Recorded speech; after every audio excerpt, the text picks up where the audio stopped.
Welcome back for another video blog. It's Victor and Matt from the 110 Sports Podcast. There's been a bunch of hires in college football over the last few weeks. Who do you think's the riskiest one? I think it's Kansas hiring Charlie Weis. I mean, you look at his track record. Notre Dame, he was not successful at all.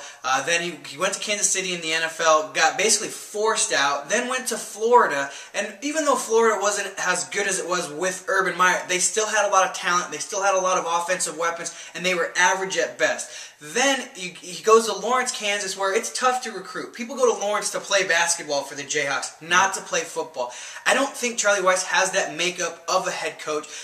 With Kansas, you got to be hands-on. You got to be that much more into recruiting to get guys to come there. I don't see it with Charlie Weis. Charlie Weis is a very kind of a bad hire, in my opinion, as well. And I think I could see him being fired in just a couple of seasons after a disaster run. Kind of a risky hire I look at is Jim Mora, even though I like the hire because there wasn't a whole lot out there in a sense. But he is kind of risky from the standpoint that his head coaching experience is only from the NFL. We don't know if he can recruit. And UCLA, let's be honest, though they've said, oh, now we're recommitted to football and spending a little bit more money on the program, they've said that before, and they really have not come through with that. So we'll see if they're really committed to spending more money and maybe building a couple facilities that the football team badly needs. So Jim Moore, in my opinion, not only from his standpoint, but from UCLA's standpoint, it just may not work.